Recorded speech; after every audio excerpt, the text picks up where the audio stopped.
अगर आपने हमारे चैनल को सब्सक्राइब नहीं किया है तो चैनल को सब्सक्राइब कर लें और बेल आइकन दबा लें। हरदोई में आईजी लक्ष्मी सिंह ने पुलिस लाइन सभागार में पुलिस के अधिकारियों के साथ कानून और व्यवस्था को लेकर समीक्षा बैठक की। यहां उन्होंने अपराध और अपराधियों पर नकेल कसने, महिला अपराधों पर सख्ती से निपटने को लेकर समीक्षा की।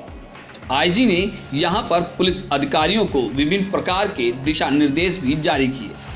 आईजी के पुलिस लाइन में पहुंचने पर सलामी दी गई।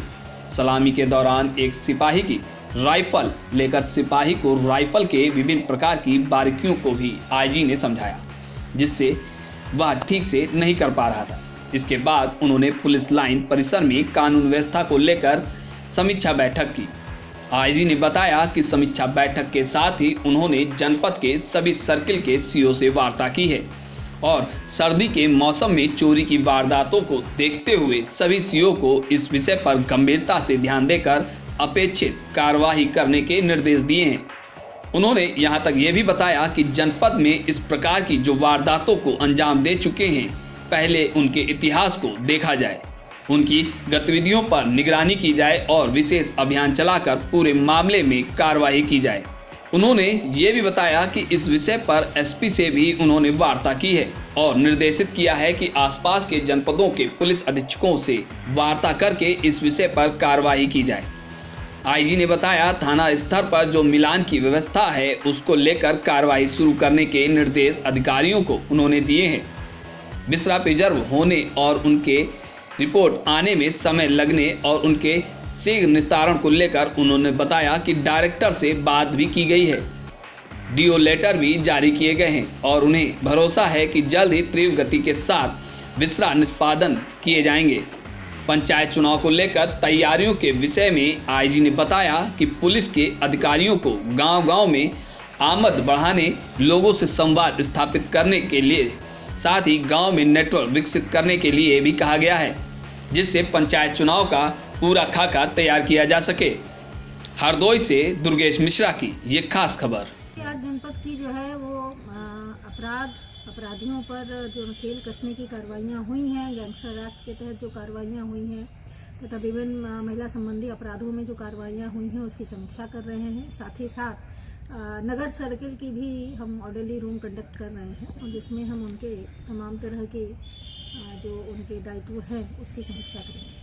हम ठंड आ गई है, चोरी की घटनाएं जो है वारदातें बढ़ गई हैं, कैसे देखते हैं पुलिस अमला और किस तरह से क्या रणनीति तैयार की गई है शिकंजा कसने के लिए? देखिए, इसी में अभी हमने जो अलग से मीटिंग ली थी उसमें सभी क्षेत्राधिकारीगण को इसमें निर्देश दिए हैं। दो चीज़ें इसमें करनी है। एक तो हमारे पिछले जनपदों में पिछले वर्षों में विगत जो भी अपराध कारित हुए हों उनके गैंगों के बारे में वो शिनाख्त कर लें, उन पर हम लोग थोड़ी सी कार्रवाइयाँ कर लें कि उनकी एज ऑफ नाउ क्या लोकेशन है और उनकी क्या गतिविधियाँ हैं।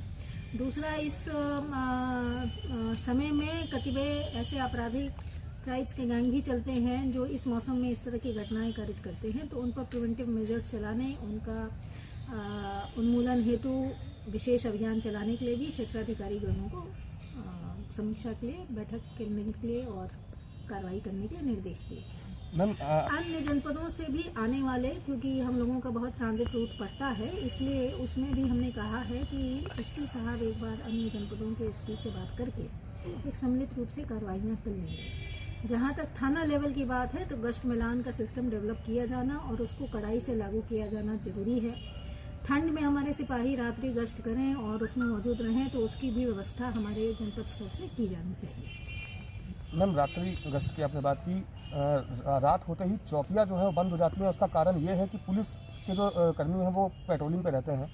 ऐसे में क्या लगता है पुलिस कर्मियों की कमी है, उसको किस तरह से देखते हैं? देखिए, कमी है और उसके लिए प्रदेश स्तर पर व्यापक रूप से कार्रवाइयाँ अपने डिसीजन मेकिंग जो पॉलिसी मेकिंग है उस स्तर पर हो रही है। हमारे अपने स्तर से जो किया जाना जरूरी है वो ये है कि यदि चौकी किसी दृष्टि में बंद होती भी हो तो उसमें हमने पीआरबी व्हीकल्स जो है और जो थानों की सेकंड मोबाइल व्हीकल हैं इनके रूट चार्ट तैयार किए हैं। उनकी समीक्षा करके नए रूप सिरे से तैयार करने के लिए भी निर्देश दिए गए थे, जो कर लिए गए हैं। और अब ये पीआरवी व्हीकल्स के द्वारा जगह जगह पर स्टेशन होकर सुरक्षा की एक भावना जागृत की जाएगी।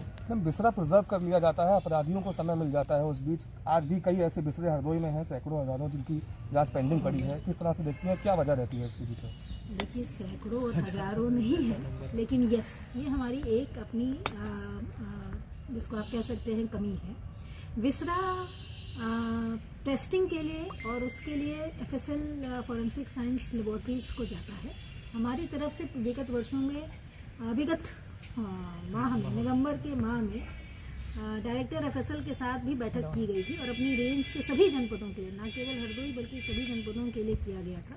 DO लेटर्स भी लिखे जा रहे हैं और अब उनके निष्पादन में कुछ तीव्र गति से निष्पादन हो रहे हैं और आशा करते हैं कि अगले एक माह में ये कुछ हम बैलेंस की स्थिति में आ जाए। मैम, चुनावों का दौर आ रहा है, कैसे देखती हैं?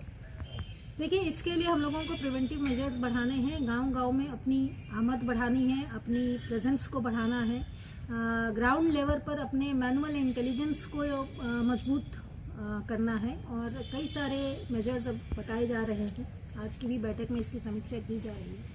गांव में जाने, लोगों से जनसंपर्क करने, प्रिवेंटिव मेजर्स को करने से हम 3 तरफा कार्रवाइयों के जरिए एक ऐसा नेटवर्क विकसित करेंगे जिससे कि हम अराजक तत्वों पर नकेल कस पाए।